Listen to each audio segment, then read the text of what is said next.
আজ আমার মাথায় একটা নতুন আইডিয়া এসেছে। বাচ্চাদের জন্য একটা নতুন টিফিন রেসিপি আজ আমি বানাবো। দেখা যাক এটা খেয়ে ওরা কতটা খুশি হয়। সেটা আমি আপনাদের সাথে শেয়ারও করে নেব। চলুন তাহলে আমরা এটা আজকে বানিয়ে নেব। খুব সুন্দর লাগবে, আশা করি খুব ভালো লাগবে খেতে। এ দেখুন দেখতে কতটা সুন্দর হয়েছে, তাহলে খেতেও না জানি কত সুন্দর লাগবে। দেখা যাক ওরা খুশি হয়ে খায় কি না। যদি ভালো করে খেয়ে নেয় তাহলে আবারও একদিন বানিয়ে নেব। চলুন তাহলে এটা আমরা কিভাবে বানাবো সবার সাথে একটু শেয়ার করে নিই। আমি এখানে একটা পাকা কলা নিয়েছি, আর এটা হচ্ছে সিঙ্গাপুরি কলা।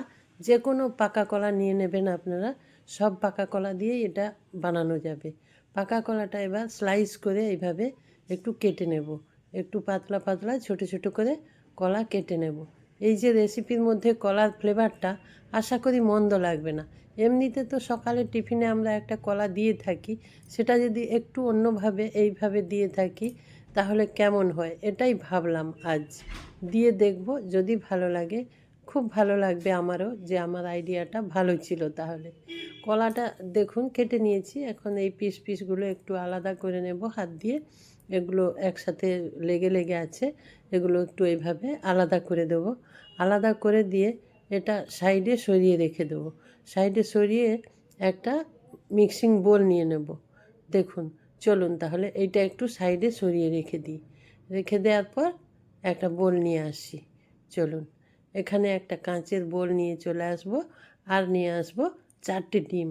এখানে আমি 4টে ডিম নিয়ে নিয়েছি। এবারে একটু যদি আপনাদের বেশি লাগে তাহলে একটু বেশি ডিম নিয়ে নেবেন, কিন্তু আমার মনে হচ্ছে খেতে খুব খারাপ লাগবে না। দেখুন, এই বোলের মধ্যে এখন আমি 4টে ডিম ফাটিয়ে নিচ্ছি।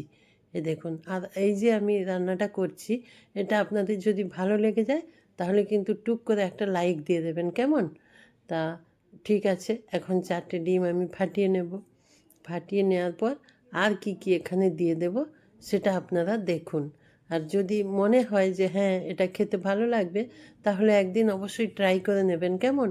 ট্রাই করার পর আপনার বাচ্চাদেরকে দেবেন। ওরা যদি ভালো বলে তাহলে দেখুন এটা কিন্তু বানানো খুব সহজ, আর খুব কম সময়ের মধ্যে এটা বানিয়ে নিতে পারবেন। হাতের কাছে শুধু একটা কলা আর ডিম থাকলেই চলবে, তারপরেই সেটা খুব সুন্দর করে বানিয়ে নেবেন।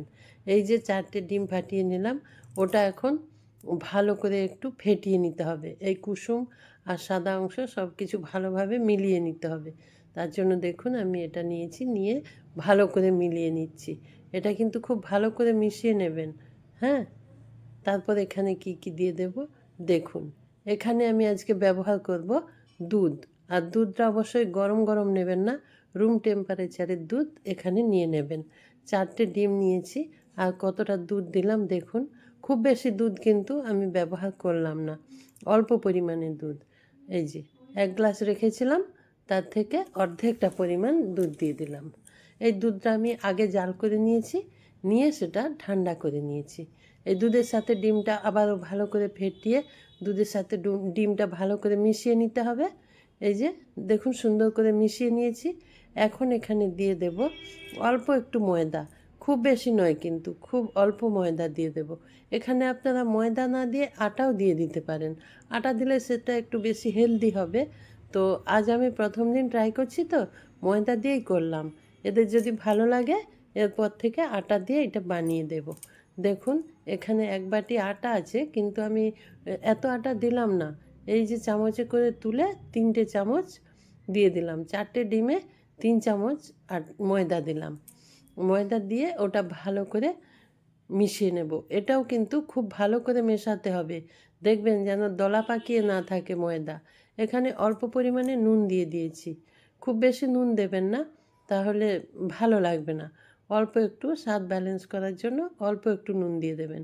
নুন দিয়ে এবার দেখুন কত সুন্দর করে এটা ফেটিয়ে নিচ্ছি, যেন খুব স্মুথ হয়, একটুও যেন ময়দার ডেলা ডেলা না থেকে যায়।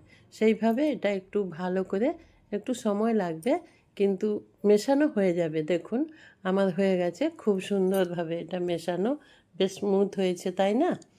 এখন চলুন আমরা উনুনে একটা ফ্রাই প্যান বসিয়ে দেব।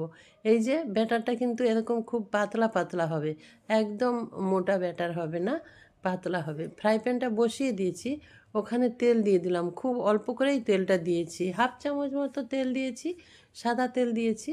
আর আপনারা যদি মনে করেন এখানে একটু বাটার দিয়ে এটা ভেজে নেবেন, সেটাও কিন্তু ভালো হবে। বাটার দিলে তার স্বাদটা আরও একটু অন্যরকম হয়। সেই জন্য এই তেলটা খুব হালকা করে গরম করে নিয়েছি। হালকা গরম করে নেওয়ার পর এই যে কলাগুলো দেখুন, এইভাবে তার মধ্যে দিয়ে দিচ্ছি, ওই তেলের মধ্যে সব একটা গোটা কলা আমি এখানে দিয়ে দেব। একটা কলা কেটেছিলাম, একটা দিয়ে দেব। তারপর আমি আরও একটা কলা কেটে নেব, কারণ এই যে ব্যাটার বানিয়েছি এটা থেকে 2টো প্যানকেক বানানো হবে। এটা হলো ব্যানানা প্যানকেক। এটা খেতে আশা করি তো খুব ভালো লাগবে। দেখুন ওই ব্যাটার থেকে অর্ধেকটা ব্যাটার এখানে দিয়ে দিলাম, অর্ধেকটা দিলাম কিন্তু পুরোটা দিলাম না, কারণ আমি আপনাদের বলেছি আরও একটা প্যানকেক এখান থেকে হয়ে যাবে।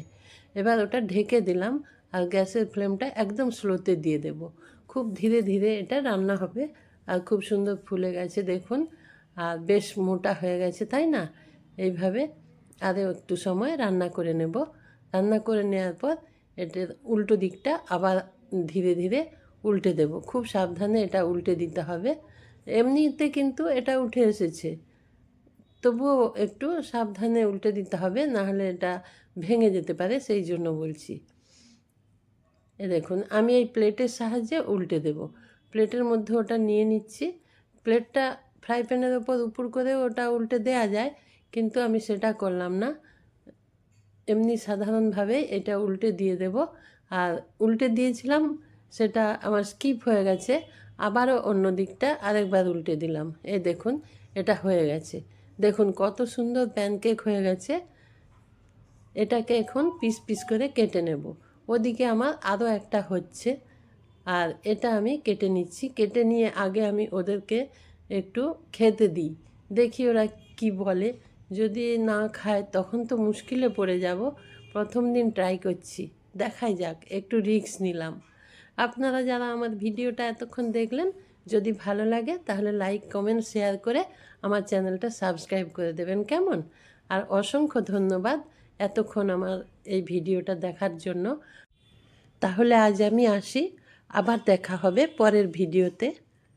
ভালো থাকবেন সবাই, সুস্থ থাকবেন। নমস্কার।